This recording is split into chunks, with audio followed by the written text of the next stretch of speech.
Shout out to my guy Mike. Until that leader gets unbanned or rebooted, this is my SS4 deck. Getting into the profile, this is my Bardock Anniversary Box Rainbow deck, or as people like to say, the better Rainbow Bardock deck, because there was two. There's the structure deck, and this is the Anniversary Box. This is what they did with it. But this one is centered around SS4s, and this basically built its strength on having different SS4s colors in your energy, just to not only boost him up, but to get him effects. Usually, you can play this two ways. You can stay on the front side for as long as possible, because he basically searched 85% of your deck with how I built this version. Or you can wait in turn 2 and get into the main game plan, which is drop big bombs every turn. But getting on to the backside, it kind of keeps that same effect in a way. Also, he negates your energy exhaust, which is something he does on the front, which is really good because all of the multicolors have energy exhaust. And he gets a variety of autos to base on your energy. And let's get into the deck without further ado. I'm going to keep it simple. The SCR Vermilions, the one you run. If not, you can run a more defensive one. I would say maybe Pen, or a guy that clears the board like the Origin of Goku one. Or you can even run the Bardock's Origin. That'd be fire. The yellow SCR for 3. Next, other extras, we got SS4 Call. I have a love-hate relationship with this. Sometimes I miss somehow when 85% of my deck is SS4 targets. But sometimes it's real good and it searches the cards I want to play. The generic new Spark in the Gate. We just usually mostly to get our life down to 4 so we can use our super combos. Also, the only reason why we haven't cut this is because it builds up our drop to use cards like this. Then, lastly, for my defense, this I was thinking about the Bardock, but that would have been my 51st card. Actually, this kind of pseudo defense, pseudo problem solving, because they say this deck don't have a hand size, so we don't complain about it. We just solve the problem and chain other synergies to the deck. Not only does this draw, this is another floodgate type effect. I was thinking about running the 8-drop cooler, but this much cheaper. It's just, you could just play it and just -2 it. Well, usually swing first, but there's another interaction and importance, because most of my search cards search for SS4 cards in their title name, and he's searchable.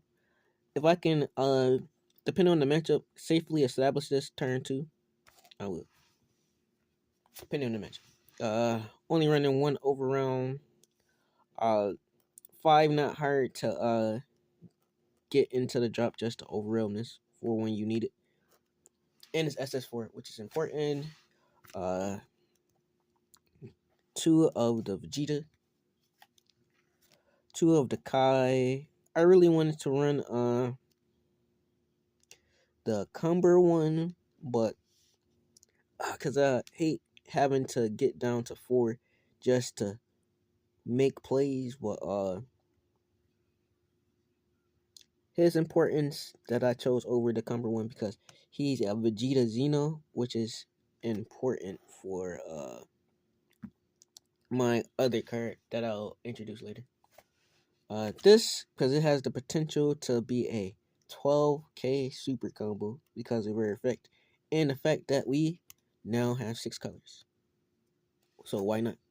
Draw and be strong. This is like a intermediate between the old BBD super combo and the regular draw ones. So I'm like, why wouldn't I? This was the latest wave of anniversary support.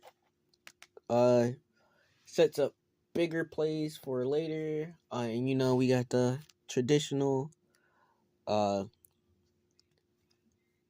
prismatic burst cards.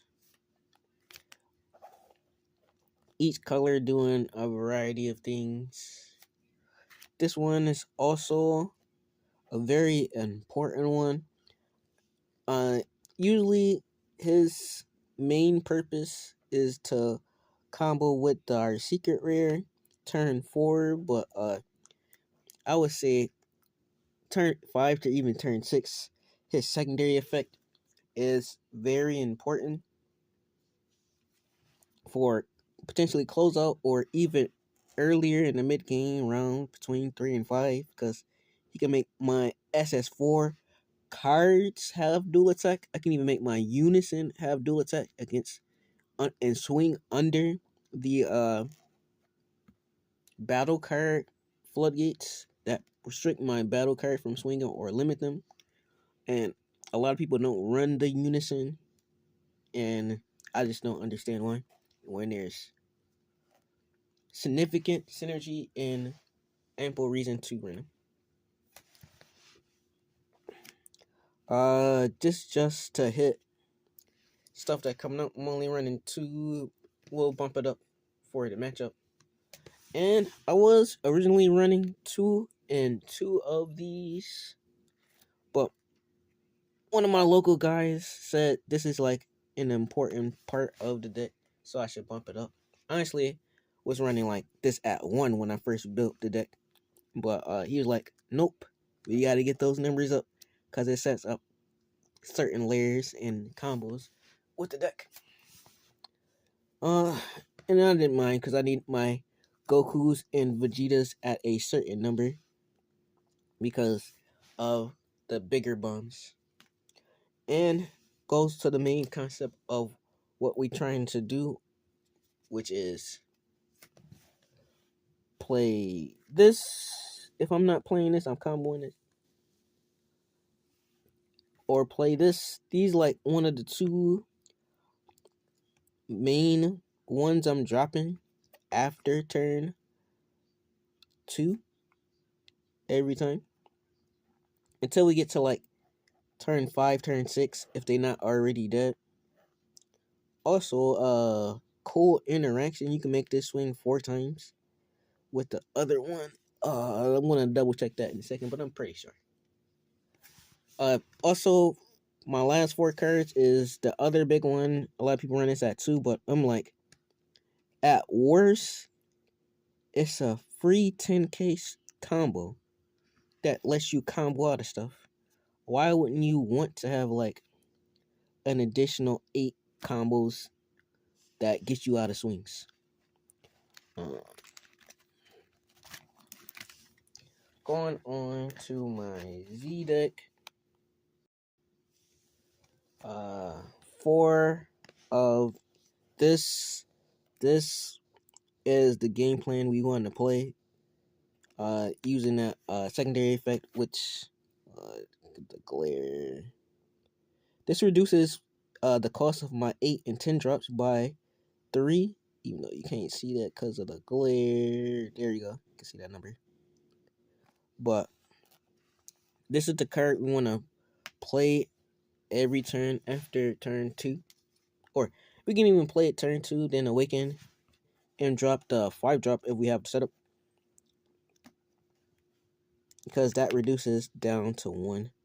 But mostly, the first one we drop is the red black one. And the next one we drop is the other 8 drop, the black one. After that, but depends on how you want to cripple the opponent. this is the bread and butter. This is what we want to do each and every turn. Also, he can KO a 3 or less to bear. Other stuff we're running. There is one important thing I want to say on it, but let's get to the list first. Mighty Blast, you can rent any other color, but I just chose this one because people forget that you can KO 3 or less when you launch it off for the first effect. And a lot of people like to squeeze wins through their Z deck, and we just punish them. Not only that, just another card that I have on the field just so this gets bigger. Same with also, since it's SS4, you can make this swing twice and get really big. This is just another consistency piece just to set up my drop, because oh yeah, the distinction between these two is this is field and hand, this is field and drop. This unison helped me set up my drop if I don't have a piece in hand. That's why I said the names matter, and you gotta have your Goku and Vegeta's kind of high. Another one cheap game ender that you can set up the dual attack double strike because he's SS4. Two smokes. In case we need to play an interactive game. Case station around unisons, board clearance, and just more green, because I know we lacking some green in the main deck, but reasons. 2 BMS, another Prismatic Burst, minus Energy Ball, really great into the blue meta. And 2 Hunt, so usually you only run 1, but I could use this, or discard this off, or just a simple interaction. I can discard this off this, and then use the secondary effect to Spirit Boost and KO something higher than this energy cost. And also, I wanted to have another way to trigger off his Spirit Boost effect, so I can use all his full abilities. And let's say if I'm facing Great Saiyaman, I could rip one of the Gohans out the drop and just have them have less targets to keep bring it back. It just simple interactions like that, and just synergies is why we build correctly and just not throw stuff in there. Cause I know a lot of people play this mid-range trading resources. Nah, I just like to get rid of all yours and keep all of mine. There's a few cards I thought about in other considerations, because I was thinking about traditionally the slow and tempo of this, because this can play a grind game pretty well, and it does a lot with its variety of effects. But I don't want to go tit for tat with you. I just want to always be ahead, and I designed it that way and just focus the strategy on those core principles. I wanted to run this, but solely not for the effect, because I don't overrun that much in here, but the fact that it burns. But if my 10 drop didn't burn you, that will be in here. Also, I was thinking about this, but it's pretty much a trap. Unless I'm vermilion you like early game, like turn 3 or something, and then I just follow up with that. I guess what really don't need it. And also, traditionalists run this. It was in here, but I just wanted to focus it as much as possible and run more targets. Cause like I would say, my deck was like 60% searchable targets, and then we cut it down and made it more focused and made it like close to 85% searchable targets. And it is a 50 card deck, and like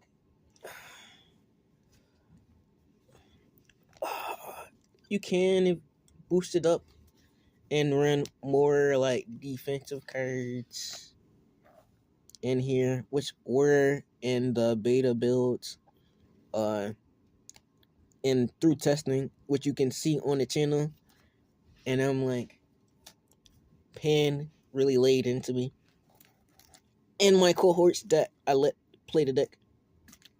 It just like super aggro decks really hurts.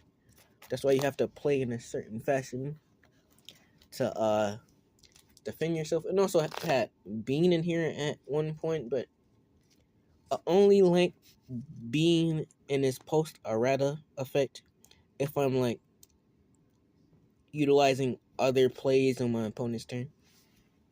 Generally. But I think I said all I wanted to say. Don't want to make this too long. Thanks for watching my SS4 Bardock deck, where it's in around Bardock, Goku, and Vegeta. This is the SS4 deck until that fateful reboot, if we ever get it. Thanks for watching, and catch you later. Let me know your thoughts in the comments, and see ya.